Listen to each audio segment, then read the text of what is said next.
Hey everyone, welcome back to the Mark Loeffler Experience. We got another great show here for you today. We're going to be talking about the newly announced news that Canada is going to welcome 1.2 million immigrants over the next 3 years and what that means for us in the real estate world. We're over 1,200 subscribers now.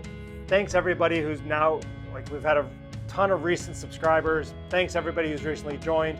If you haven't already, comment down below. Let me know where you're investing, what you're looking to invest in, where you're from, and welcome. If you don't know who I am, my name is Mark Loeffler. I'm a real estate agent in the Oakville, Burlington, Hamilton area. I mainly concentrate on working on multi-family apartment buildings in the commercial world. I have a portfolio of 200 doors. I do some stock options trading. I own multiple small businesses, and I've been doing this for quite a long time. I have an economics degree from Western University, and that's a little bit about me. So if you haven't already, definitely subscribe, smash the like button for the YouTube algorithm. It really does help. The more you like it, the more it pushes it out to people so they can find these videos. So that really does help. All right, so let's talk. We should have a fireside chat for this one. This is kind of fireside chattish. So immigration levels, 1.2 million over the next 3 years. Well, okay, let's just look behind the curtain on this first off. Our regular immigration levels are around 300,000. Now, we know during 2020 that our levels have gone down. And I guess first let's look at why do we need immigration in Canada? Well, I mean, Canada has one of the lowest birth rates of any industrialized country. We are at 1.47 births per woman in Canada. And we also have one of the oldest populations in the world, with 18% of our population being 65 years or older. So basically what that means is we need immigration just to replace the existing workers that are leaving the workforce. We're not having enough within Canada to supply with future workers, right? Or like even over the last whatever years, there hasn't been enough to the fact that, you know, we would have a declining population.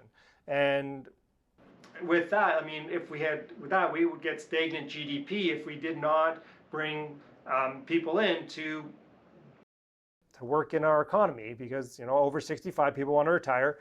We're not having enough kids to be able to repopulate that.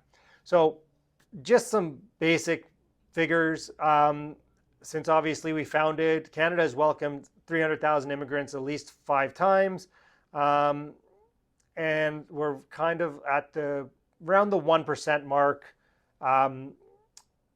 per capita newcomer intake, which, to be honest with you, is 3 times higher than the United States, where they have a higher birth rate.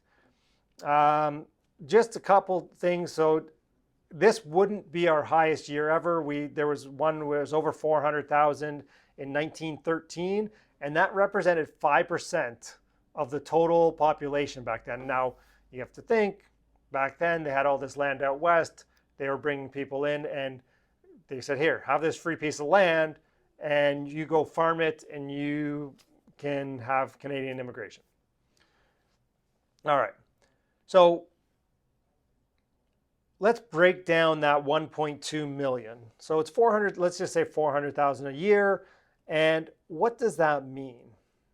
Because we get the image when we think immigration that we think it's going to be, you know, refugees, people who are going to come in and you know, be on social assistance or, you know, government programs, right?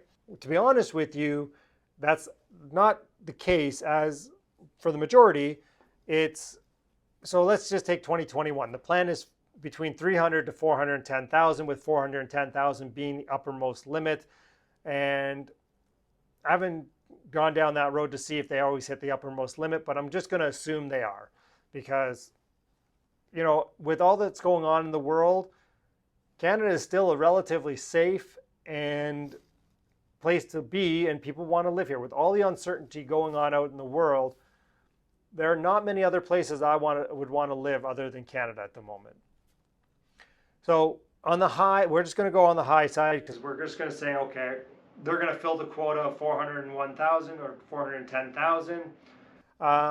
So of that, 208,500 of those are going to be economic nominees. So that is, there's this thing called Fast Pass or whatever that you can get. And if you meet all their criteria, you can get a permanent residency, or you can get a work visa to come and work in certain industries in Canada where we're lacking skilled workers. And a lot of those are in technology. Some of those are in trades. And you know, that's half. That's more than half. 50% of them are going to be economic. So that means they're going to come in and they're contributing to the society basically as soon as they get here. They're starting small businesses. There's that small business program. They're coming in and they're working right away. And then fully 25% of those, so 105,000, so now we're at about 315,000-ish, is family, or like family of the economic nominees or family reunification. So they're coming in and they're joining an existing family. A lot of times something like one of the family members will move over, get the job settled in, and then bring the family over after. So that's just, let's put up 25% of that is 105,000 of those. Whereas, you know, refugees, protected persons, humanitarian, compassion, and other, you're looking at 50 to 68,000. So roughly about 12.5%.